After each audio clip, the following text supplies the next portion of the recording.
Bonjour à tous, c'est Xavier. On se retrouve aujourd'hui pour la vidéo du jour. Aujourd'hui, je vais vous montrer comment ajouter des images sur WordPress et surtout bien les optimiser.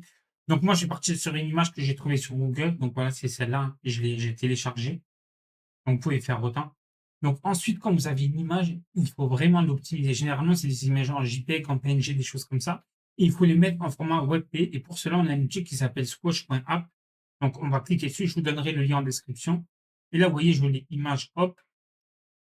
Donc ensuite, là, vous voyez, j'ai mot JPEG, hop, et là, moi, ce que je choisis, c'est WebP. Alors, pas WebP V2, parce que ça, c'est pas bien, c'est instable, donc WebP. Et là, vous voyez, hop, 49% d'image réduite. Donc la qualité a changé un peu, l'effort a changé un peu, mais généralement, ça devrait aller. C'est vraiment pour optimiser vos images, vous voyez. Et si vous avez remarqué, quand je téléchargeais, hop, j'ai web.p. Donc là, vous voyez, c'est une bonne chose. Donc ensuite, il y a plusieurs façons d'ajouter une image sur WordPress. Donc vous allez dans Média, Médiathèque. Là, vous allez voir toutes vos images. Hop, et là, vous faites ajouter un fichier média. Hop.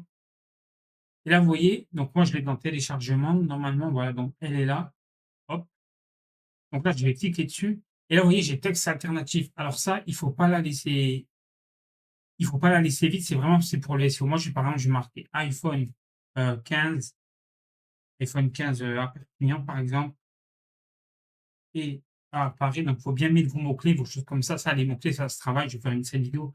Titre, ça, vous le changez. C'est plus pour organiser votre médiathèque. Ça n'a aucun impact. Par exemple, vous mettez iPhone 15 produit, par exemple. Ça, en technique, vous les laissez.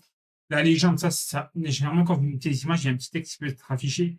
Ça, je ne vous conseille pas de le mettre. Les descriptions, c'est la même chose, à peu près. Donc, voilà. Donc, moi, ce que je vous conseille, c'est vraiment vous remplissez texte alternatif. En fait, quand on a un site internet, Google, il regarde les images, il y a une balise qu'on appelle la balise alt.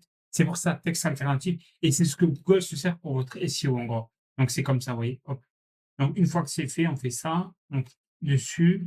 Donc, on vérifie tout bien. Hop. Et là, on clique. Donc, ça va s'enregistrer. Si on reclique dessus, vous voyez, hop, ça s'est bien enregistré. Et ensuite, par exemple, si vous avez votre produit, hop, tous les produits. Donc, là, on va faire modifier.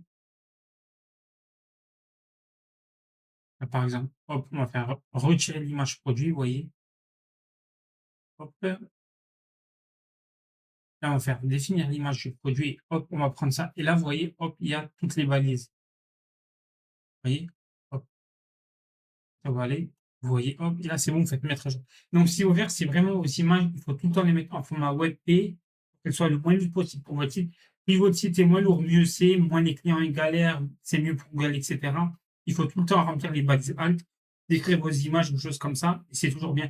Alors, il y a des extensions qui le font, mais je ne vais pas vous les installer, on fera plutôt une série d'extensions sur ça. Souvent, c'est dans les extensions qui gèrent vos caches, vos données, vos choses comme ça, qui modifient un peu votre site et la vitesse.